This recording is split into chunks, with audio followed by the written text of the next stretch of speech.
महत्वपूर्ण जानकारी आप सभी तक पहुंचाई। तो अभी भोजन के बाद जिस दरिद्रता ने आपको जकड़ रखा है, जिस पैसे के माया जाल ने आपको घेर के रख रखा है, जिस पैसे के बारे में ये कहा जाता है ना बाप ना भैया सबसे बड़ा रुपया, वो पैसा इतना इम्पोर्टेंट आपकी लाइफ में क्यों बना दिया गया? इस पैसे के पीछे क्या षड्यंत्र रहा है, ये चीज़ आपको जानने को मिलेगी। इसी पैसे के कारण ही जितने 3 दिन से जो सुनील भाई आपके बीच आपके समक्ष ये सारी चर्चाएं रख रहे थे कि आपको नियंत्रित करने के लिए ये षड्यंत्र लाए जा रहे हैं, तो वो सारे के सारे जो कंट्रोल करे जाते हैं इस कागज़ के टुकड़े के माध्यम से आपको कैसे कंट्रोल किया जा रहा है, इसके बारे में भी आप जान पाओगे। जैसा कि अभी भाई जी बता रहे थे कि इस सेशन को सुनने के बाद आप जब यहाँ से उठो तो आपके अंदर एक आग होनी चाहिए, क्योंकि आप जब ये पूरा मुद्रा जो ये पूरा बैंकिंग सिस्टम चला हुआ है, जब आप इसके खेल को समझ जाओगे, क्योंकि अभी भाई बता रहे थे, मैं साथी की बात में एक बात ऐड करना चाहूँगा कि अगर हम सब ये फ्रॉड कर रहे होते, यदि ऐसा नहीं हुआ होता तो हम अभी तक जेलों में होते।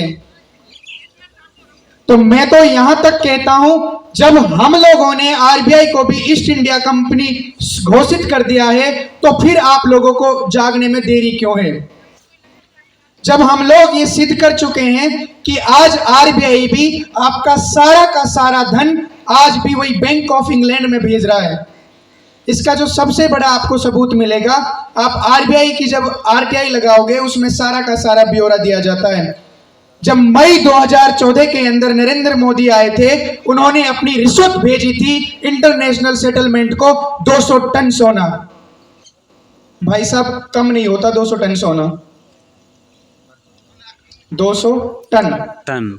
एक टन में लगभग 1000 क्विंटल होते हैं। नहीं, 1000 kilo, sorry 1000 kilo, 10 quintal, 10 quintal तो कम नहीं होता। ये 200 टन गोल्ड नरेंद्र मोदी ने मई 2014 में भेज दिया था। 16 मई 2014 में पूछते हैं कि आपने इतना सोना देश के बाहर कैसे भेज दिया, तो वो नरेंद्र मोदी।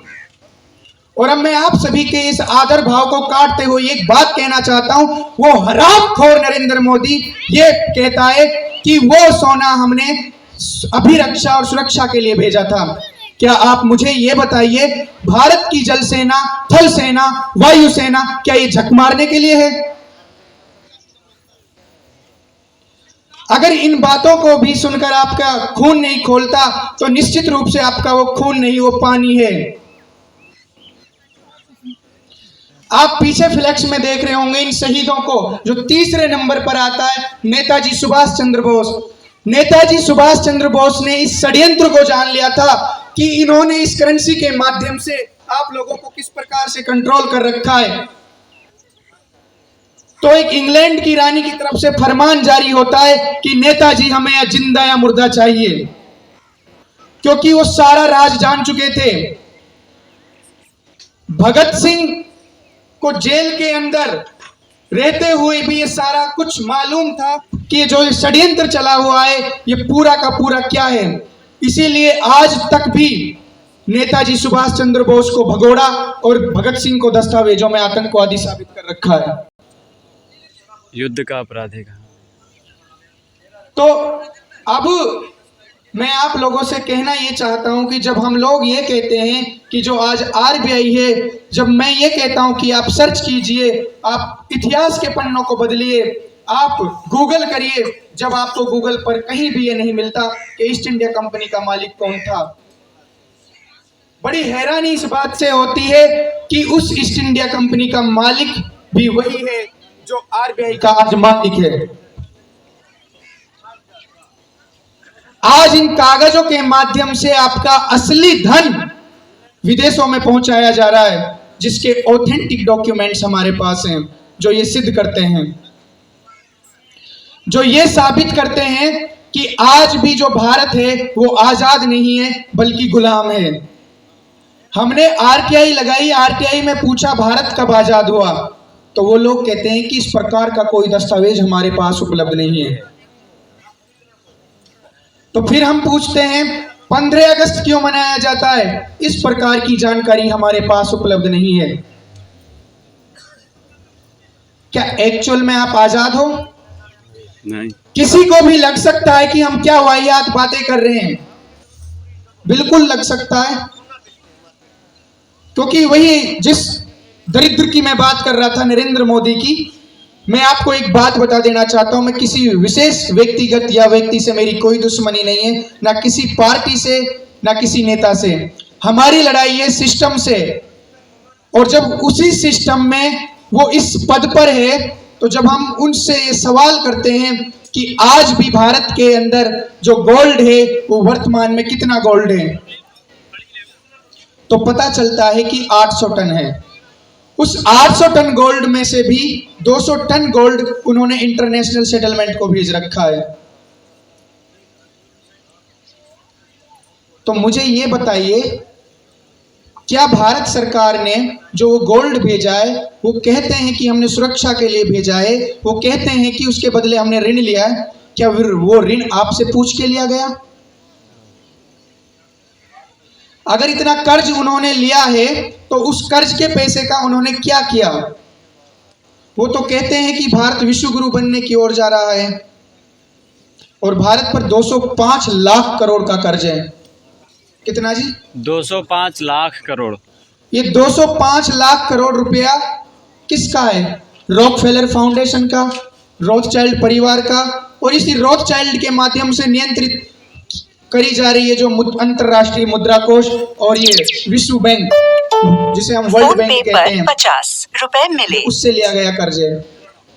जब मैं आप लोगों के बीच ये चर्चा कर रहा था कि पूरी दुनिया में जो सबसे ज्यादा धन है वो रोथचाइल्ड परिवार के पास है, और ये रोथचाइल्ड परिवार वही परिवार है जो पूरी दुनिया की बैंकिंग सिस्टम को नियंत्रित करता है, और जिसका कंट्रोल रिमोट जिसके हाथ में वो रोथचाइल्ड है, और वो पूरी दुनिया का बेताब बादशाह है, और उसके पास जो धन है वो 500 खरब है।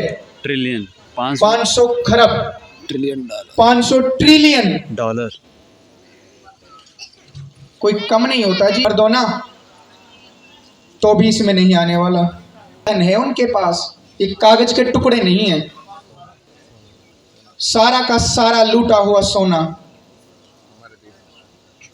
तो फिर आप लोगों को जब उन्हें कंट्रोल करना है तो उसी धन को वो आप लोगों के लिए परिवार नियोजन के लिए, आप लोगों के विकास करने के लिए, आप लोगों के लिए नई नई योजनाएं लाने के लिए, उसी पैसे को एक षड्यंत्र के तहत वो आप तक पहुंचाते हैं कागज के माध्यम से। अच्छा, आज आपको पता है भारत के अंदर जो हजारों सालों की कमाई में जो अंग्रेजों ने, जो मुगलों ने जो सोना नहीं लूटा, वो कितना सोना बचा हुआ है पूरी भारत की जनता पे? लगभग 25,000 टन। आज भारत की जनता पर, जिसे आप कानों में पहन रखा हो चाहे घरों में रख रखा हो, उसका जो वजन है वो लगभग 25,000 टन बचा हुआ है। अब उस 25,000 टन सोना को भी सरकार अलग अलग तरीके से आप लोगों से खींच रही है, निकाल रही है। आप लोगों को पता होगा अभी श्रीलंका में क्या हुआ था? फूड क्राइसिस आ गया था, पूरा कोलैप्स हो गया था। वो किस किस को पता है ये बात कि श्रीलंका तबाह हो गया था? भारत के पास 120% से ज्यादा कर्ज हो चुका है। जीडीपी का 98% से ज्यादा भारत के ऊपर कर्ज हो चुका है।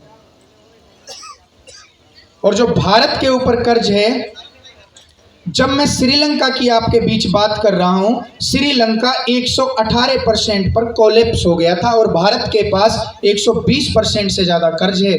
तो भारत के आने वाली स्थिति क्या होने वाली है, ये आप अंदाजा लगाइए। ये लोग कहते हैं कि 2025 में ब्लैक आउट होगा। ब्लैक आउट का अर्थ जानते हो आप? ब्लैक आउट का अर्थ होता ना तो बिजली होगी, ना आपके पास खाने के लिए होगा, ना पीने के लिए होगा, आप और उसी समय लाई जाएगी एक महामारी जिसकी वो पूरी तरीके से तैयारी कर चुके हैं और उसका नाम दिया है उन्होंने SPARS virus. Spare pandemic. SPARS virus. जिस देश ने उस ट्रीटी पर सिग्नेचर करे हैं, उस संधि के साथ हस्ताक्षर कर दिए हैं, वहाँ पर उस देश का जो संविधान है वो लागू नहीं होगा उस ट्रीटी के आगे। अगर आप लोगों में से कोई भी जो भी पेंडेमिक आएगी, अगर आप पॉजिटिव हो, उन लोगों को लगता है कि आपका पूरा का पूरा परिवार मारना पड़ेगा, तो आप कुछ नहीं कर सकते, आप पूरे परिवार को तबाह कर देंगे। ये मैं नहीं कह रहा, उस ट्रीटी में आप पढ़ सकते हो। जिन लोगों को ये लग रहा हो कि हम अपनी तरफ से ये बातें कर रहे हैं, अगर उन लोगों को लगेगा कि इस पशु जो ये गौशाला है, इस पशुओं के कारण ये महामारी बढ़ती जा रही है, तो पूरी की पूरी गौशाला में उन पशुओं को खत्म कर सकते हैं, ये राइट्स हैं उनके पास। अगर आपको लगेगा उन लोगों को कि इस जो पूरे खेत में ये फसल है ये नुकसान देगी, इससे खतरा है, तो आपकी पूरी की पूरी फसल को बर्बाद कर सकते हैं। ऐसी संधियों पर सिग्नेचर हो चुका है। तो इसी बीच अब जो नरेंद्र मोदी 2024 में प्रधानमंत्री बनेगा, वो आप लोगों के आदर्श हो सकते हैं, वो आप लोगों के लीडर हो सकता है, वो आप लोगों के भगवान हो सकता है, वो आप लोगों का खुदा हो सकता है, वो आप लोगों का ईश्वर हो सकता है। ऐसा आप लोग मानते भी होंगे, लेकिन अपने उस खुदा से, उस ईश्वर से, अपने उस अल्लाह से, अपने उस मसीहा से ये तो पूछने का आपके पास अधिकार होगा ही, क्या जिन संधियों पर वो हस्ताक्षर कर रहा है क्या उनको पता भी है? या फिर जैसे वो कानून बना रहा है, क्या आपको अपने उस खुदा के, उस ईश्वर के, उस मसीहा के खिलाफ ये सवाल खड़े करने का तो अधिकार होगा कि जैसे सुनील भाई कल बता रहे थे, उन लोगों ने एक कानून बना दिया लिव इन रिलेशनशिप कि 21 साल से पहले यदि आप लड़के की शादी करोगे तो आपको जेल हो जाएगी, लड़की की शादी करोगे। लेकिन वही लड़की यदि उसकी उम्र 16 साल है, वो रखेल की तरह किसी भी रिलेशन में रह सकती है। तो ये कानून बनाने का अधिकार किसने दे दिया? क्या आपने मांगे ये कानून? तो पूछो तो सही अपने उस खुदा से, अपने उस ईश्वर से। अगर वो आपका आदर्श है, अपने उस आदर्शशील व्यक्ति से ये पूछो तो सही। वो समझौता कर चुका है आपके लीवर के साथ, आपकी किडनियों के साथ, आपके आंखों के साथ, आपके मस्तिष्क के साथ, आपके शरीर के साथ।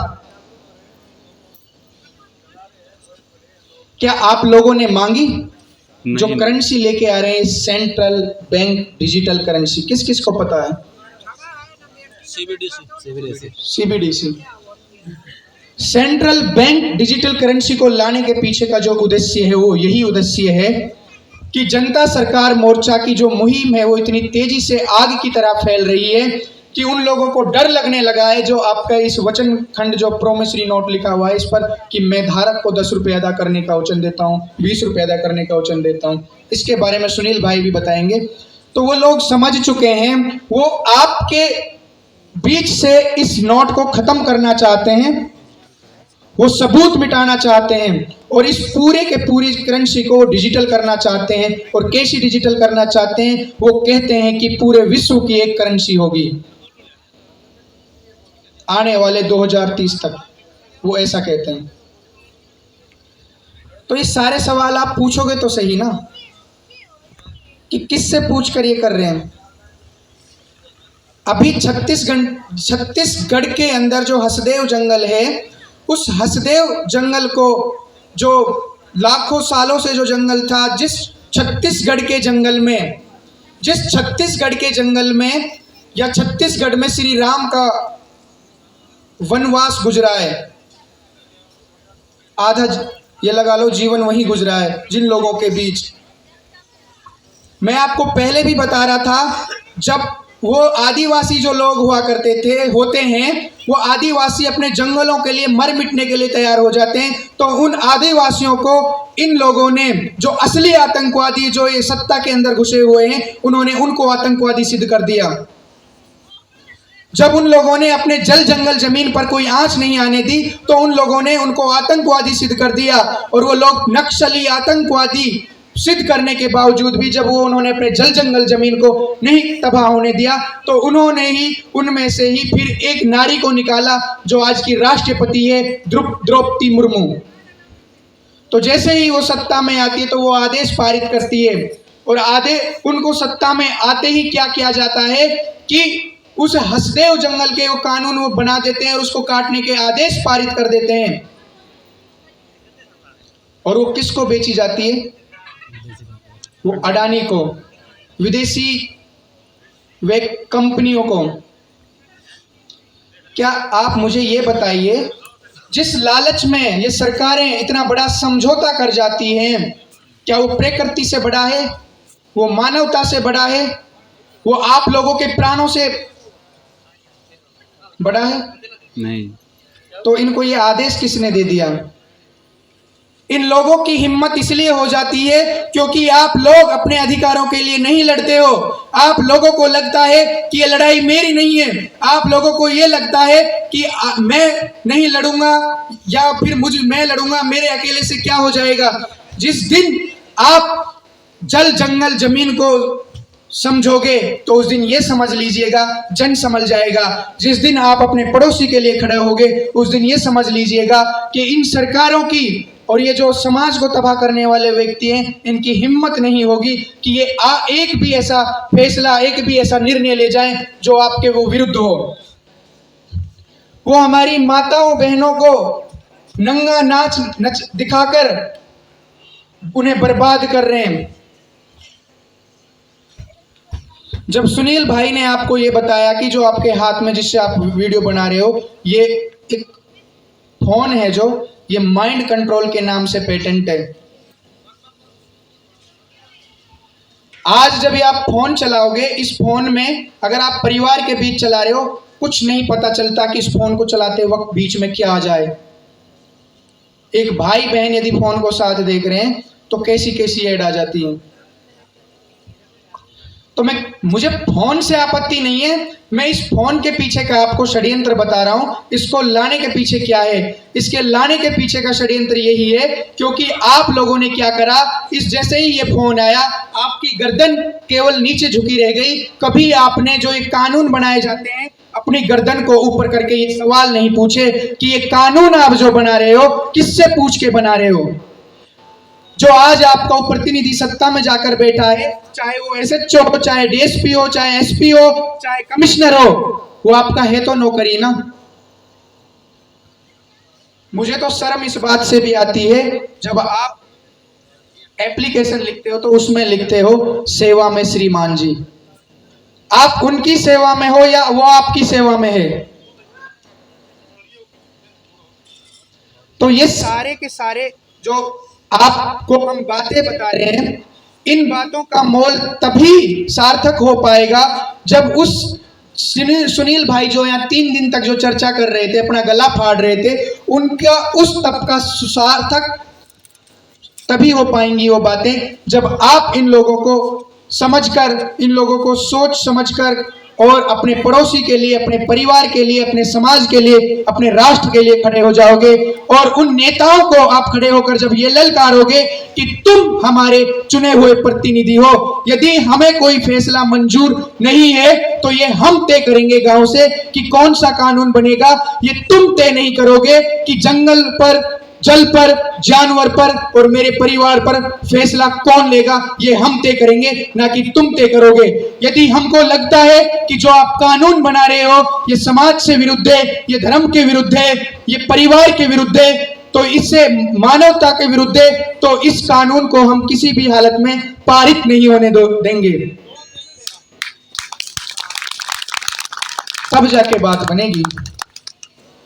अभी भोजन के बाद जिस चर्चा को सुनील भाई आपके बीच में करेंगे, जिस दरिद्र नारायण की आपके बीच बात करेंगे, जिसने आपको जकड़ रखा है, जिस पैसे के कारण आज आप अपने पड़ोसी के साथ नहीं खड़े होते हो, जिस पैसे के कारण आज एक माता पिता का पुत्र विदेश में जाकर वहां की नागरिकता ले लेता है और वहां से कभी लौटता ही नहीं है, जिस पैसे के कारण जिस दरिद्र के कारण आप लोगों ने अपना भाईचारा तोड़ दिया, जिस दरिद्र के कारण आप लोगों ने आपसी व्यवहार तोड़ दिया, आप उस दरिद्र के बारे में, उस पैसे के खेल के बारे में, इस बैंकिंग तंत्र के बारे में जब जानोगे, समझोगे, तो आपको लगने लगेगा कि हमने कितना बड़ा नाश कर दिया।